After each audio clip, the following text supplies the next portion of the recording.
A woman was going to die. That was the only thought in her mind as the thorns of a cholla cactus ripped at her skirt. She wasn't dying of thirst, though the Arizona sun was an anvil. She wasn't dying from hunger, though her stomach was a hollow ache. She was dying because she was being hunted. The man hunting her wasn't a savage.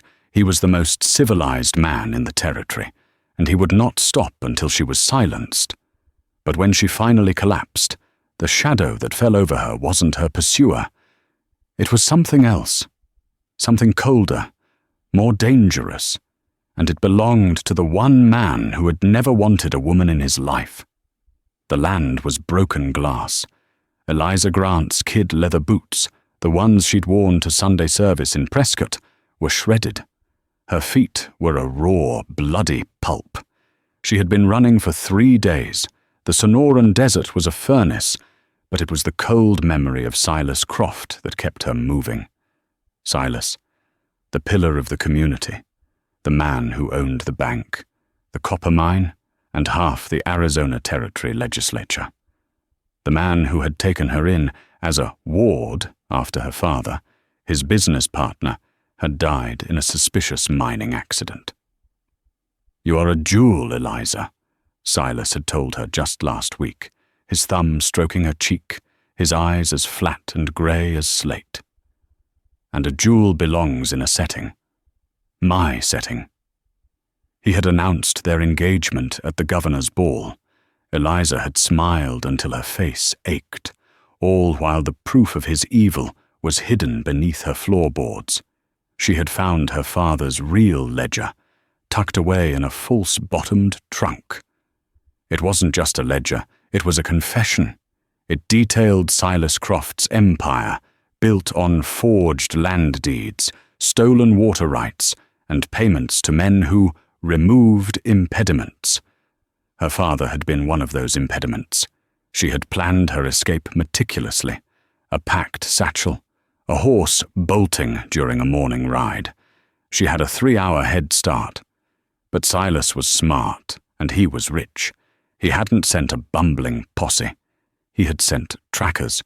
She'd heard their horses 2 nights ago, a faint, terrifying rhythm in the dark. She'd abandoned her own exhausted mount and scrambled into the high, rocky canyons of the Dragoon Mountains, Apache territory. It was suicide, but being caught was worse. Now her water was gone.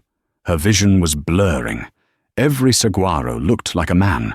Every gust of wind sounded like her name being hissed. Eliza. She stumbled over a rise, and her breath caught. Below her, tucked into a crease of the canyon, was an impossible sight. A thin ribbon of green, a line of cottonwoods, and the glint of water. A spring. She half ran, half fell down the rocky incline. She reached the water's edge, a muddy pool no bigger than a wagon wheel, and plunged her face into it, drinking the warm, silt-filled water like nectar. When she raised her head, she was not alone. He was so still, he could have been part of the rock face. He sat on a roan pony just 20 yards away, his body lean and hard, clad in buckskin leggings and a simple breechcloth. A quiver of arrows was slung across his back. His black hair was held back by a simple band, but it was his face that stopped her heart. It was a mask of utter indifference, carved from the red rock itself. His eyes, dark and deep-set, held no pity, no anger, not even curiosity. They just were. He was Apache. This was his land, his water. Eliza scrambled backward, pressing against the muddy bank. "Please," she whispered, her voice a dry crackle. I mean no harm. I'm just—" He said nothing. He simply watched her, his expression unreadable. This was Coda, a man whose name was whispered by the very trackers hunting her, the ghost of the Dragoons. He was a leader of a small, hidden band of Chiricahua, who had refused the reservation, who lived in these mountains like the eagles. He swung his leg over the pony. Every movement was economical, silent. He walked toward her. Eliza squeezed her eyes shut, her hand instinctively flying to the bulge in her corset where the small, oilskin-wrapped ledger was hidden. This was it. After all that, she would die here. He stopped a foot from her. She felt his shadow. She opened her eyes. He was looking at her, but his gaze was distant, as if he were calculating the weight of a sack of grain. He had seen her kind before. The Tekade, the white eyes. They were a pestilence, a wave of locusts that devoured the land, killed the buffalo, and murdered his people. He saw her torn dress, her pale, sun-scorched skin, and felt nothing. Emotion was a luxury he had burned out of himself 5 years ago, in the ashes of his wickiup, with the bodies of his wife and son inside. He reached down. Eliza flinched, but his hand was not violent. It was impersonal. He gripped her upper arm, his fingers like steel bands, and hauled her to her feet. She swayed, and he held her steady, his face rigid with a distaste that was almost boredom. He turned, pulling her toward his horse. Where are you taking me?" she gasped. Coda did not look back. He spoke his first words to her, his English broken but clear, the voice like gravel. "You are a problem. Now you are my problem." He lifted her, light as a bundle of dry sticks, and placed her on the pony's back. He swung up behind her, his hard chest pressing against her back. She was his captive. She had escaped Silas Croft only to be taken by a man who looked at her as if she were already dead. The Apache camp, their rancheria, was invisible until you were in it. Coda had led the horse through a narrow split in the rock, a path Eliza never would have seen, and into a hidden bowl canyon. Sheltered from the wind and shaded by the towering cliffs, perhaps 24 people lived here. They emerged from their wickiups, domed shelters of brush and hide, to see their leader return. Their faces, already worn with hardship and suspicion, hardened when they saw Eliza. A woman, a child, a Tekade. It was a bad omen. Coda slid off the horse and pulled Eliza down. He spoke to an older woman, her face a roadmap of grief and wisdom. Her name was Tiana, and her eyes were as hostile as Coda's were cold. She spat on the ground near Eliza's feet. Coda ignored it. He pointed to an empty, isolated wickiup at the edge of the camp. Tiana barked an order at a young girl, who scurried over with a water skin and a piece of dried jerky. The girl threw them on the ground in front of Eliza and ran back. Eliza was a prisoner. For days she existed in a bubble of silence. The camp treated her like a ghost. If she walked toward the spring, the women washing clothes would stop, turn their backs, and wait until she left. The children were curious, especially a small boy of about 5, but Tiana would snap at them, and they would scatter. Eliza's only human contact was Coda. He was a constant, unnerving presence. She would be gathering firewood and look up to find him on a ledge above, watching. She would be trying to wash the grime from her face, and he would be there at the edge of the camp, his arms crossed, his face a stone. He was not threatening, he was assessing. Eliza understood this language. It was the same way Silas Croft assessed a new horse, or a plot of land he intended to buy or steal. But this was different. Coda's assessment wasn't about possession. It was about threat. What did he see? A weak white woman? An enemy? Eliza refused to be weak. She had survived Silas. She had survived the desert. She would survive this. She stayed in her designated space. She ate the tough jerky. She mended her ruined dress with a needle and thread from her satchel. She did not cry. She did not beg. She simply endured. Coda watched this, and for the first time in 5 years, a flicker of something, not warmth, but interest, stirred. His wife, Ayana, had been fire and laughter. This woman was water. She was quiet, but she had a strength that yielded and flowed rather than broke. He had expected tears. He had expected hysteria. He saw only a still, deep resolve. He had brought her here for one reason: to learn what the trackers hunting her wanted. His scouts had found their trail, not far from the spring. They were close. This woman was the bait, and his canyon was the trap. He needed to know what he was fighting, but he found himself delaying the confrontation. He watched her one evening as the sun bled out behind the canyon rim. She was sitting outside her wickiup, sketching in the dirt with a stick. Not pictures of people, pictures of plants. She drew a detailed image of a prickly pear, then a stalk of yucca, labeling them with small, precise movements. A small boy, the one who was always watching her, crept closer. It was Nalin, Tiana's grandson. His parents had been lost in the same raid that took Coda's family. Eliza saw him. She didn't smile. She seemed to know that would frighten him. She simply pointed to her drawing of the yucca. Then she pointed to the actual plant growing nearby. Nalin watched, wide-eyed. He pointed to a flowering ocotillo. Eliza studied it, then quickly sketched its whip-like, thorny branches and bright red flowers. Nalin let out a small gasp of delight. He picked up his own stick and tried to copy her. From the shadows, Coda watched. Tiana stormed over, snatched Nalin by the arm and dragged him away, casting a venomous look at Eliza. Eliza's face didn't crumble. She simply looked down, and with her bare foot, slowly erased the drawings in the dust.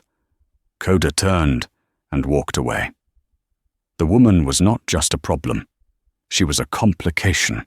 The crisis came 3 days later, as sudden and violent as a desert thunderstorm. A scream ripped through the midday stillness of the camp. It was Tiana. Eliza rushed out of her wickiup. In the center of the camp, Tiana was holding Nalin, who was thrashing and crying. His leg was swelling rapidly. 2 small, dark punctures on his ankle. A rattlesnake, the camp's shaman, or medicine man, was gone, miles away in the mountains, gathering herbs. Tiana was frantic, rocking the boy, chanting a desperate prayer. The other women looked on, helpless. The boy's breathing was already growing shallow, his skin pale and clammy. Eliza's mind went sharp. She didn't think. She acted. She ran to her small, battered satchel, the one thing, besides the ledger, she had saved. Her father, an engineer, had also been an amateur botanist. He had taught her everything. She pulled out a small leather roll. Inside was a steel lancet, vials of dried powders, and linen bandages. She walked directly to Tiana. "Let me help him," she said, her voice clear and strong. Tiana looked up, her face a mask of hate and terror. "No, you will not touch him, Take-a-day." "He is dying," Eliza said, her voice dropping, becoming urgent. "The venom is in his blood. We have to get it out. We have to stop it." "You poison him. You are bad medicine." Eliza looked around, desperate. The other women backed away. Then she saw Coda. He was standing by his wickiup, his face unreadable. He had seen the whole thing. Eliza locked eyes with him. She held up the lancet. She didn't plead. She challenged. "I can save him." "You know I can." "Let me." Coda looked at the gasping boy. He looked at Tiana's desperate grief.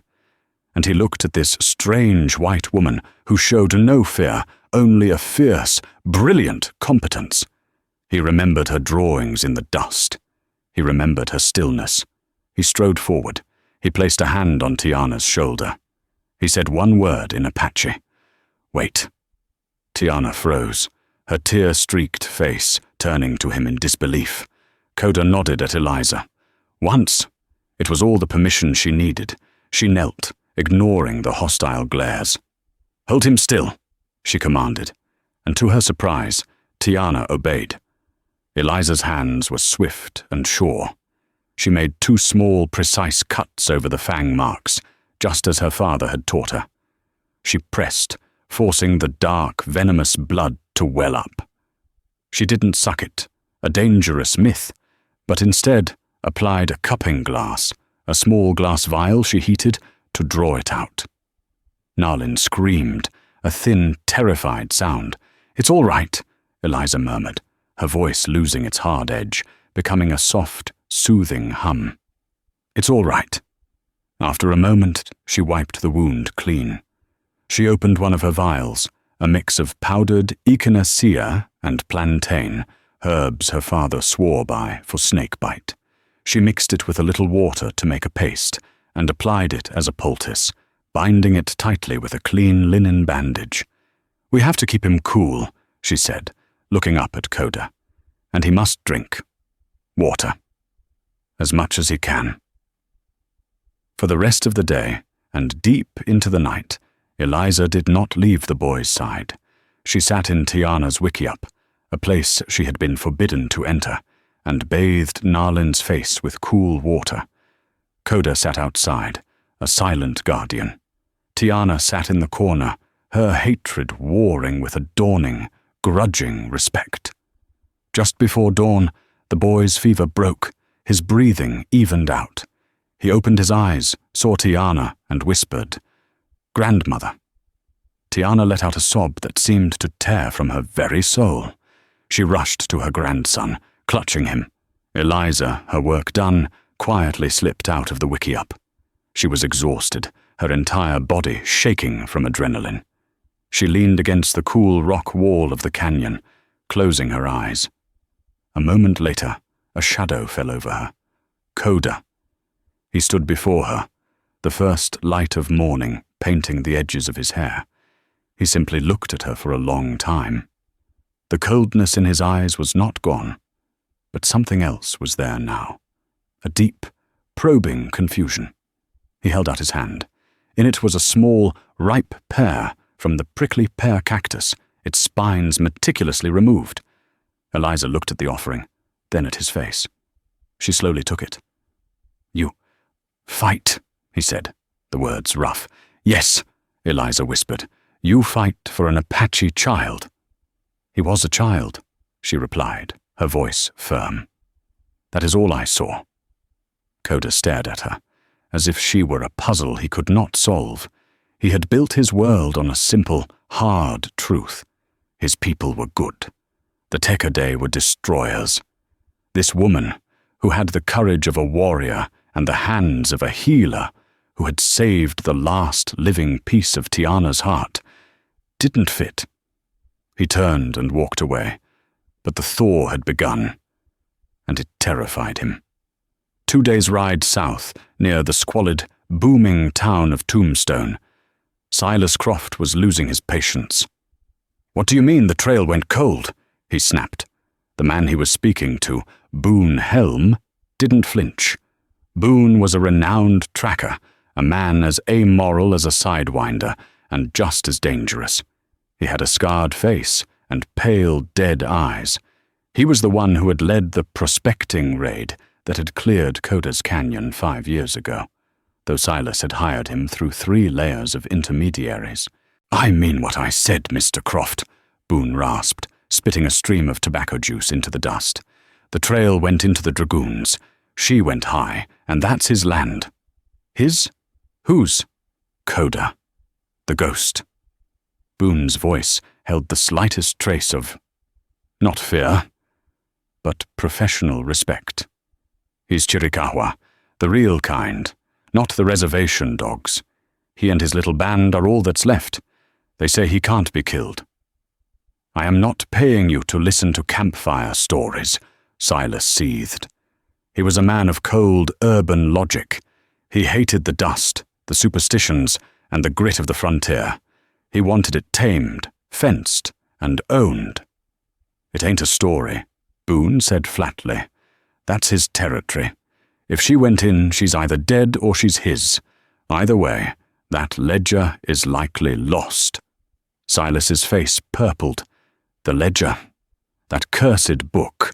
It wasn't just the land fraud. It was the coded entries, the payments, the names. It was the key to his entire empire, and in the hands of the wrong person, a political rival, a U.S. Marshal, it would be his ruin. "She's not dead," Silas said, his voice dropping to a hiss. "Eliza is a survivor. She's resourceful, and she is not his." The thought of another man, especially a savage, touching what belonged to him, made his blood boil. "She has the book. I need it back." "Then it's going to cost you more," Boone said, a greasy smile touching his lips. "Going into Coda's land ain't just tracking. It's war." "War? With what? A dozen half-starved holdouts?" "They're not half-starved," Boone said, his eyes narrowing. "They live with the land, not on it. And they'll be fighting for their home. You'll need more than just me. You'll need a dozen men. Good ones." "Then get them," Silas ordered, pulling a thick roll of bills from his waistcoat. "I want that ledger, and I want the girl. The ledger is to be returned to me unharmed. The girl, just make sure she can't ever speak of what she read." Boone's smile widened. He took the money. "For this much, Mr. Croft, I'll bring you Coda's scalp, too." Back in the Dragoon Rancheria, the mood had shifted. Eliza was no longer a ghost. Tiana, in a public gesture that stunned the camp, had brought Eliza a bowl of stew, rabbit and wild onions.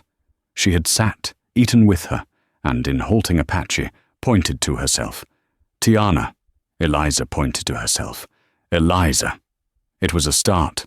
The children, Narlin at their head, now followed her, bringing her interesting rocks and flowers. But as the camp's hostility faded, Coda's grew. He became colder. He avoided her. He spent his days high in the cliffs, watching the horizon. His scouts had returned, and their news was bad. Boone Helm was leading a party of 12 hired guns. They were moving slowly, carefully from the south. They were coming for the white woman. Coda was torn. His duty was simple: protect his people. This woman had brought the hornet's nest to his home. The logical move was to give her to them. Trade her for the safety of his band.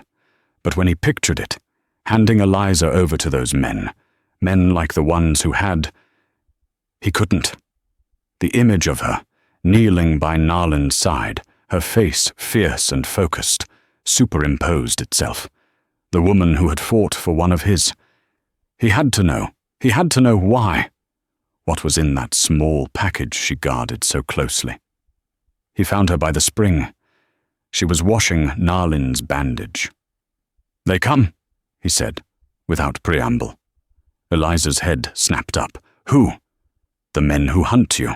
He stepped closer. 12 of them. Eliza's face went pale. She dropped the bandage. 12. "Oh God, you have to let me go. I'll lead them away. They'll kill you all to get to me." Coda was taken aback. She was not asking for protection. She was offering to sacrifice herself. "Why?"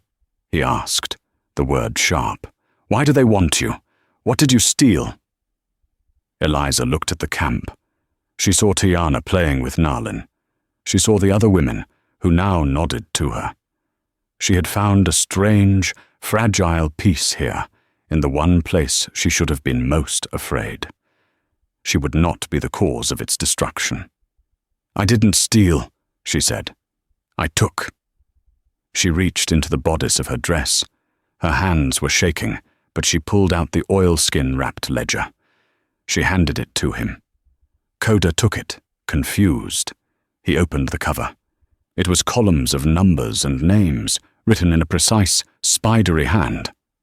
It meant nothing to him. "What is this?" "It is proof," Eliza said, her voice shaking with rage. "It's the record of the man who is hunting me. Silas Croft. He murdered my father. He steals land. He pays men to remove people who are in his way." Coda's face was still stone. "This is a white man's fight." "Is it?" Eliza asked, her eyes flashing. She flipped through the pages, her finger landing on a specific entry. "He is trying to buy the water rights to this whole canyon. He wants this spring. He wants to run his cattle here." Coda's eyes narrowed. This, he understood. "And there's more," Eliza whispered, her finger tracing down the page to a date from 5 years prior. "A payment to a man listed as BH for clearing the canyon of impediments." Coda snatched the book from her. His hands, usually so steady, were trembling. He stared at the date. He did not need to read the words. That date was burned into his soul. It was the day of the raid, the day he had been hunting in the high peaks and returned to find his world in ashes, the day he found Ayana and his 3-year-old son. "BH," Eliza said, her voice thick with dawning horror. "Silas's tracker. His name is Boone Helm." The stone broke. Coda's face contorted, not with rage, but with a grief so profound, so naked, that Eliza gasped and took a step back. The cold, indifferent Apache leader was gone. In his place was a man looking into the abyss. "He," Coda whispered, the word a shattered thing. "He killed them." He looked at Eliza, his eyes black with an agony she had never witnessed.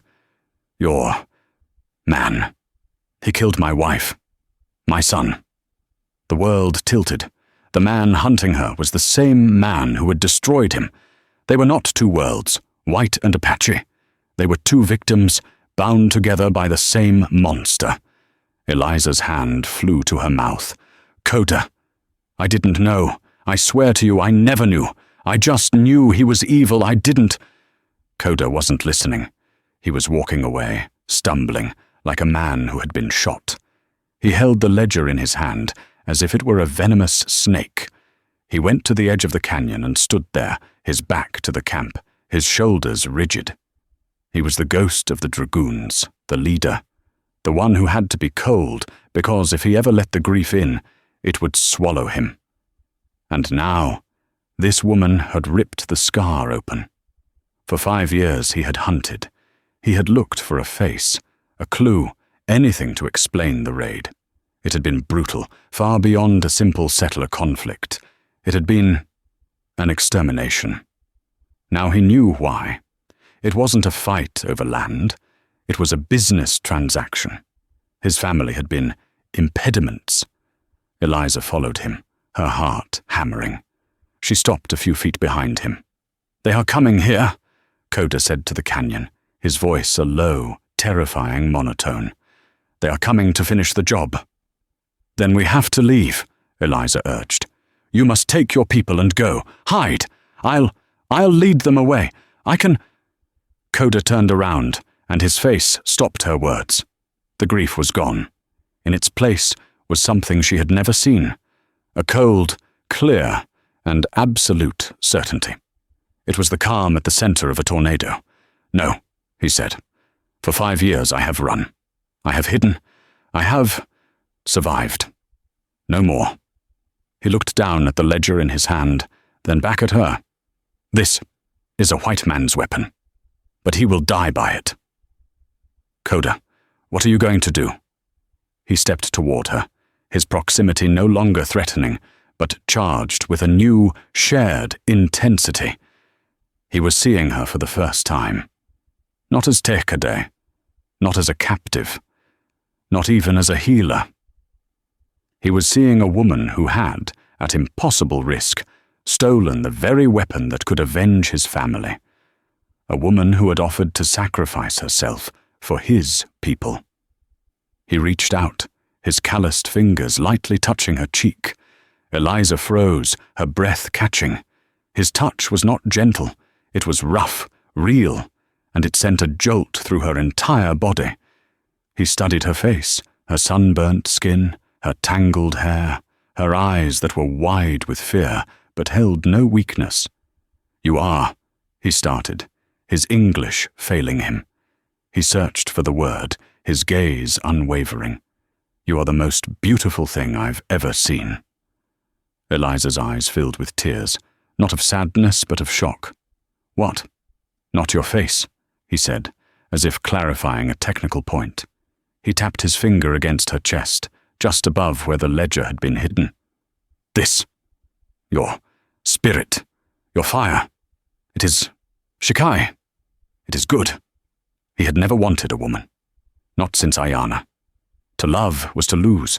To feel was to be weak. He had built a wall of ice around his heart.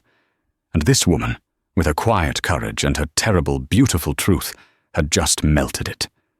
"He will not have you," Coda vowed, his voice low and final. "And he will not have these mountains. This ends here." Coda became a different man. The cold, watchful leader was replaced by a focused, lethal strategist. He did not prepare for a defense. He prepared for a reckoning. He gathered his 5 best warriors. He spoke to them in their language, his voice rapid and sharp. He held up the ledger. Eliza didn't need to understand the words. She understood the gestures. He was telling them what was in the book. He was telling them who had paid for the deaths of their families. The faces of the warriors transformed. Theirs was not a lust for battle. It was a solemn, terrible need for justice. Coda turned to Eliza. "Croft wants the book, and he wants you. We will give him both." "Coda, no! He will come into the canyon," Coda continued, ignoring her protest. "He will think he is trapping us. But this is our home. Every rock, every shadow is our weapon." His plan was simple and terrifying. Eliza would be the bait. They moved from the sheltered rancheria to the mouth of the canyon, a narrow pass with high, sheer walls. Coda positioned his warriors, armed with rifles and bows, in the rocks above, invisible. Tiana led the women and children, including Narlin, to a secret cave high up the cliff face, a place they could be safe. Eliza and Coda remained at the canyon floor. "When they come," Coda instructed, "you will show them the book. You will talk. You will keep their eyes on you. And on me." "And what will you be doing?" Eliza asked, her heart pounding. "Waiting," Coda said. He stood beside her, armed only with a knife and a single-shot rifle. He was making himself a target, right alongside her. They didn't have to wait long. As the sun began to dip, painting the canyon walls in blood-red light, they heard the clatter of horseshoes on rock. Silas Croft rode into the canyon, flanked by Boone Helm. 10 other men, hard cases all, fanned out behind them. Silas's eyes landed on Eliza, and a slow, cruel smile of triumph spread across his face.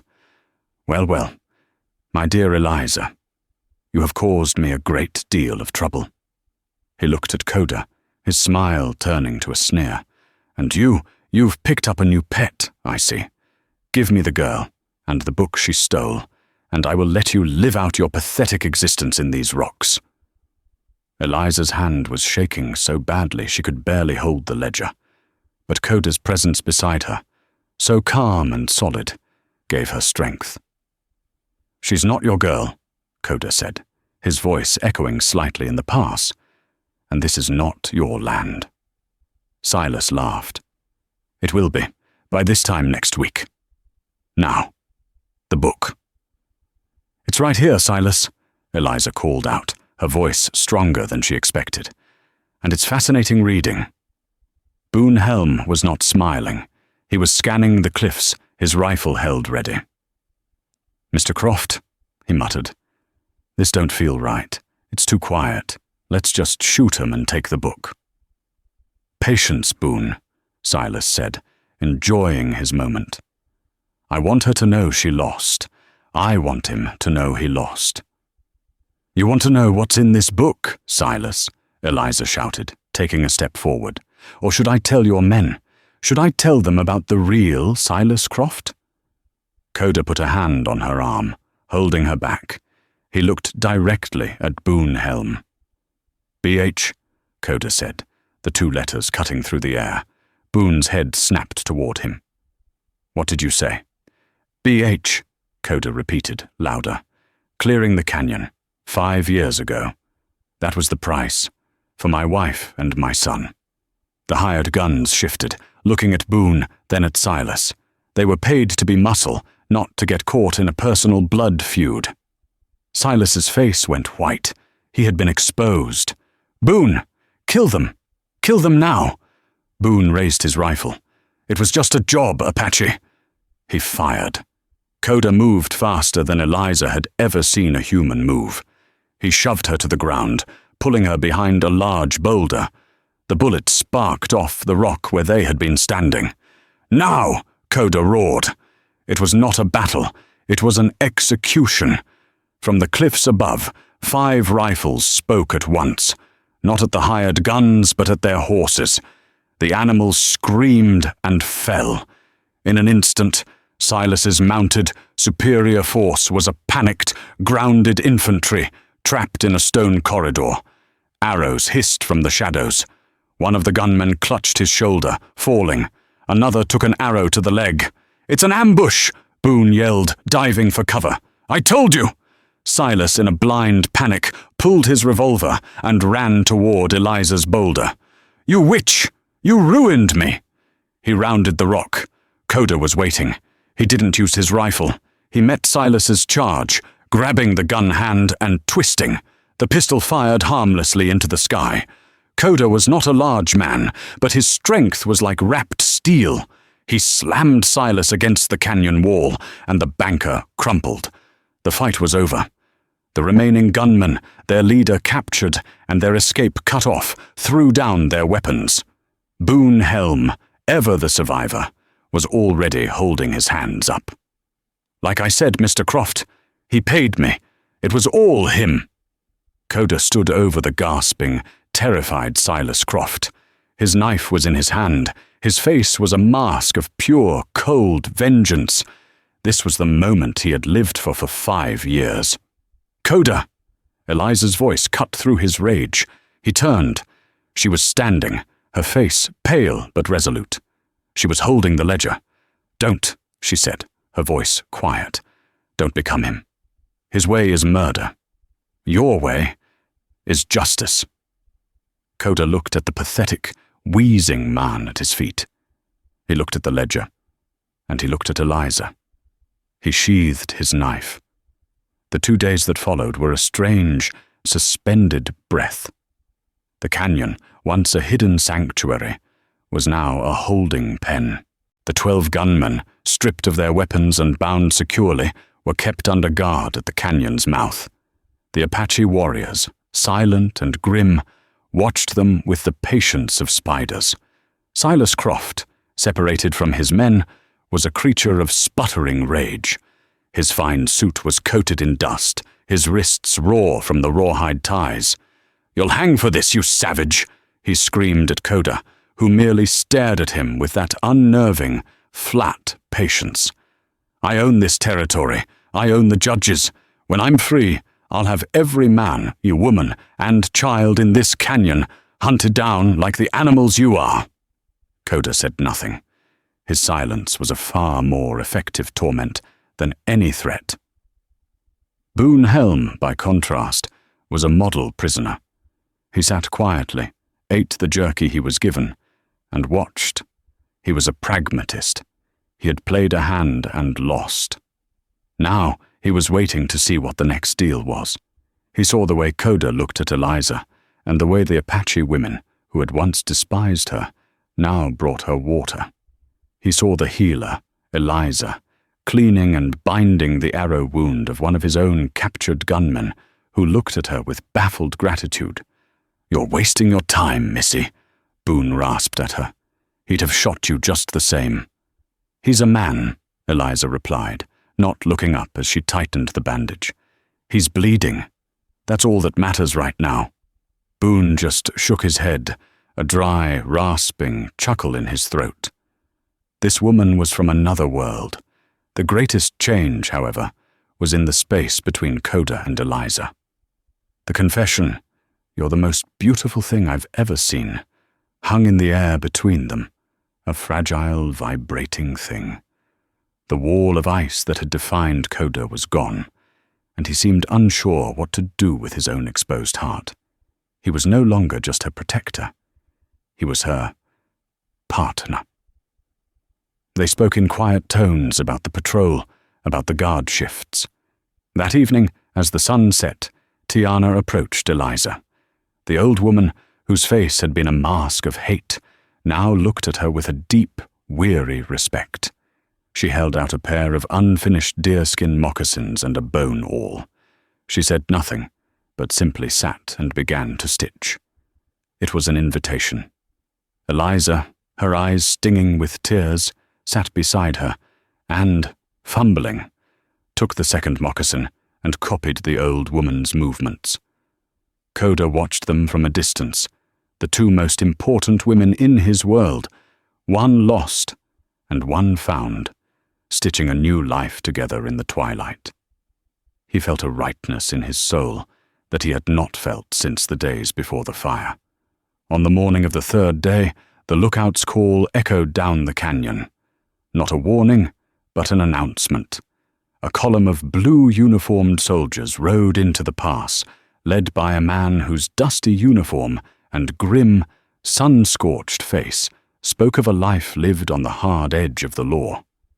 This was U.S. Marshal John Pike. He was a veteran of the war, a man who believed in the law, even when no one else did. He held Coda in grudging, rare respect, seeing him not as a savage, but as a man defending his own. Pike reined in his horse, his shrewd eyes taking in the entire bizarre scene. The dozen-bound gunmen, the sputtering, apoplectic man in the fine suit, and Coda, standing not with a captive, but with a pale-faced woman in a tattered dress. "You've been busy, Coda," Pike said, his voice a low gravel. "They brought war to my home," Coda replied, his hand resting on the knife at his belt. "This time they left proof." Eliza stepped forward, her heart hammering. "Marshal Pike? My name is Eliza Grant. I am Mr. Croft's ward, or I was. I believe he's been looking for me." Pike's eyes narrowed. He'd heard of the missing heiress. "And," Eliza continued, "he's been looking for this." She held out the oilskin-wrapped ledger. "I believe you'll find it comprehensive." Pike dismounted. He took the book and began to read. For 10 minutes, the only sound in the canyon was the snap of pages and the marshal's increasingly harsh breathing. His soldiers sat their horses, rifles held ready, watching the captives. "My God," Pike whispered, his face ashen. He flipped to the entry from 5 years prior, the BH payment. He looked up, his eyes finding Boone Helm. "The canyon raid, the massacre. I've been trying to pin that on someone for 5 years. It was you." Boone shrugged. "A man's got to eat." "He paid." Pike's gaze shifted to Silas, who had gone utterly, terrifyingly pale. "Marshal," Silas began, his voice a high-pitched, oily whine. "This is a misunderstanding. That woman is unstable. She stole my private accounts. You must arrest her. These savages, they ambushed my men." Pike walked slowly toward Silas, the open ledger in his hand. He tapped the page. "Your private accounts, Mr. Croft, are the most meticulous confession I've ever had the pleasure of reading. Forged deeds, bribes to territorial judges, payments for impediments. You didn't just murder your partner, Grant. You murdered your way across half of Arizona." He turned to Boone. "Helm, you're a plague, but you're a plague that likes to live. You will sign a full statement, testifying to every name, date, and dollar in this book. You do that, and I will personally speak to the judge. Maybe you just hang for the murders you committed, not the ones he paid you for."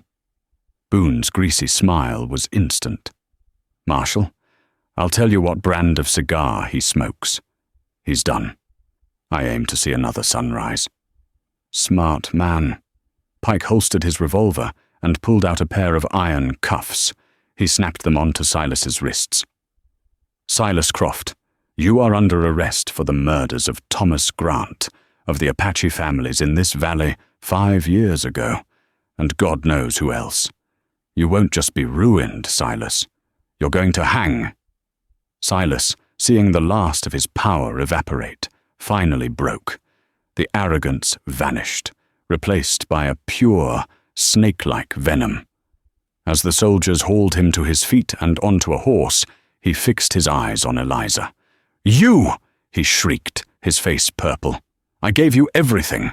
You would have been a queen, draped in silks, the most powerful woman in the territory, and you threw it away for this."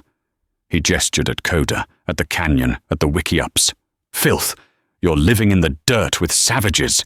Was it worth it, you ungrateful—" Coda took one step forward, his face a mask of thunder, his hand dropping to his knife. But Eliza put her hand on his arm, stopping him. She looked at the man who had stolen her life, her inheritance, and her father. And she felt nothing, only pity. "You offered me a cage, Silas," she said, her voice clear and carrying in the canyon air. "A gilded one, but a cage. You offered me lies and blood money." She took a deep breath of the clean, dry air. "You call this dirt. I call it home." Silas stared at her, his mind finally, truly broken by the one asset he had never been able to control. Marshal Pike tipped his hat to her, a deep, genuine mark of respect. "Miss Grant, I am truly sorry for all you've been through. Your father's name will be cleared. With this ledger, we'll be able to restore his holdings to you. You'll be a very wealthy woman. My men will provide a full escort back to Prescott." This was it. The moment of decision. The blue-coated soldiers, the promise of her old life, of safety, of comfort. The world she had been born into was waiting, its doors open. Eliza looked at the soldiers. Then she looked at the towering red cliffs, at Tiana, who was watching from the rocks above, holding Narlin's hand. Finally, she looked at Coda. He stood beside her, silent. His face was unreadable, but she could feel the tension radiating from him. He had fought for her, avenged his family, and opened his heart. But he would not ask her to stay. He would not chain her to his world, just as Silas had tried to chain her to his. The choice had to be hers. Eliza turned back to Marshal Pike. "Thank you, Marshal, for your kindness. But I'm not going back to Prescott." Pike blinked, genuinely stunned. "Ma'am? You understand what you're saying? Life here. It's not for a lady like you." "I stopped being a lady 3 days into the desert," Eliza said, a small, real smile touching her lips for the first time. "I'm not even sure what I am now, but whatever it is, it belongs here." Pike studied her for a long moment, then glanced at Coda. He saw the way the Apache leader was looking at her, and he saw the strength in her own eyes. He was a man of the law, but he was also a man of the West, and he understood that some bonds were stronger than any settlement. "Very well, Miss Grant," he said, nodding slowly. "I won't pretend to understand, but I wish you Godspeed." He mounted his horse, gave a sharp nod to Coda, and with a call to his men, led the column of prisoners and the ruins of Silas Croft's empire out of the canyon. Eliza and Coda stood at the pass, watching until the last trace of dust had settled. The canyon was theirs again. It was quiet. Eliza let out a breath she felt she'd been holding her entire life. She had just made an irreversible choice, abandoning a fortune and a world for a life she knew almost nothing about. It was terrifying. It was thrilling. "You are sure?" Coda said. It was not a question. "I am," she whispered. He turned to face her, the morning light catching the angles of his face. The cold ghost was gone. In his place was a man, vulnerable and strong. "It will not be easy, Eliza," he said, his voice rough. "The winters are cold. The food is... We hunt, we gather. There are no silks here. My people... Tiana accepts you. But it will take time for the others." "And you are still Apache," she replied, her voice gaining strength. "I am not asking for easy. I am asking for real. I was suffocating in Prescott, Coda. I was a jewel in a box. Here," she touched her own chest. "I can breathe." He took a step closer. The man who had faced down 12 gunmen seemed afraid to take her hand. My heart was dead. I was a ghost. To feel again, it is a great fear. "Ayana, I am not her," Eliza said softly, placing her hand over his. "I am not here to replace what you lost. I am here to help you build what we have found." She met his gaze. "You don't have to be a ghost anymore, Coda. And neither do I." He looked down at their joined hands, his dark, calloused, and strong, hers, pale, scarred, but untrembling. He slowly interlaced his fingers with hers.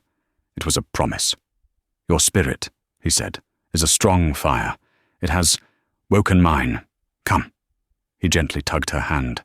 "Tiana has much to teach you, and those boots," he glanced at her shredded leather shoes, "are not good for these mountains." A sound startled Eliza, a sound she hadn't made in years. A laugh, a real, genuine laugh that echoed off the canyon walls. As they turned to walk back into the heart of the rancheria, a small figure darted out from the rocks. It was Nalin. He ran to them, stopping just short, his eyes bright. He held out his small, grubby hand. In his palm was a single, perfect, bright blue feather from a mountain jay. Eliza knelt to his level. She accepted the gift as if it were the most precious jewel in the world. "It's beautiful, Nalin. Yaate. Thank you." The boy beamed, then turned and ran back to his grandmother, who watched from the shade of her wickiup, her stern face, for just a moment, soft with a smile. Eliza looked at the feather, then at Coda. He was watching her, and for the first time, the cold Apache, who never wanted a woman, the ghost of the dragoons, gave her a true, slow smile. It transformed his face, revealing the man he had buried 5 years ago. They walked back into the camp, hand in hand, no longer a captive and a captor, no longer white and Apache, but simply two people who had been hunted, who had fought, and who had, against all odds, found their way home. And so, the cold warrior, who had walled off his heart, found that the greatest courage wasn't in vengeance, but in learning to live again. Eliza, who ran from a civilized world built on lies, found her true home in the wild. What do you think? Was Coda right to spare Silas's life? And what kind of future do you think he and Eliza built together in those mountains? Their story reminds us that sometimes the most beautiful things in life aren't the ones we expect, but the ones we fight for. If you were moved by Coda and Eliza's story of survival and unexpected love, please hit that like button so we know you enjoyed it. And don't forget to subscribe to the channel and ring that bell. We have so many more stories of karma, justice, and incredible twists coming your way, and you won't want to miss a single one. Thank you for listening.